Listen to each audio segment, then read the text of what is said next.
आज मी टिफिनसाठी भेंडी बनवलेली, ती पण चिकट न होता सुटसुटीत अशी. चला करूया रेसिपीला सुरुवात. त्यासाठी कढईमध्ये 1 चमचा तेल घातलं, मग थोडेसे जिरे टाकले. फक्त मी जिरे आणि लसूणवर भेंडी बनवलेली आहे, तुम्ही बघू शकता. मग त्याच्यामध्ये ठेचलेला लसूण टाकला. लसूण व्यवस्थित तेलामध्ये परतू द्यायचा. मग हिरवी मिरची टाकायची. भेंडी हिरवी असल्या कारणाने भेंडीला हिरवी मिरचीच घालायची. मग ती भाजी छान दिसते दिसायला पण आणि टेस्ट पण छान येते.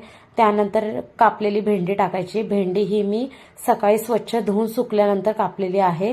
ती सुकली 1-1.5 तासामध्ये. मग त्याच्यानंतर कापलेली आहे, म्हणजे ओली नाही पाहिजे भेंडी. आणि भेंडी जेव्हा आपण तेलामध्ये घालतो आणि परततो तेव्हा ना ती खूप चिकट होते. त्यासाठी मी तुम्हाला सिक्रेट एक गोष्ट सांगणार आहे. तर मी इथे लिंबू पिळलाय थोडासा लिंबू भेंडीमध्ये पिळायचा. चवीपुरतं मीठ टाकायचं आणि भेंडी खालीवर परतायची आणि थोडंसं झाकण ठेवायचं. परत भेंडी फ्राय करून घ्यायची. बिना पाणी वगैरे काहीच घालायचं नाही ह्याच्यामध्ये.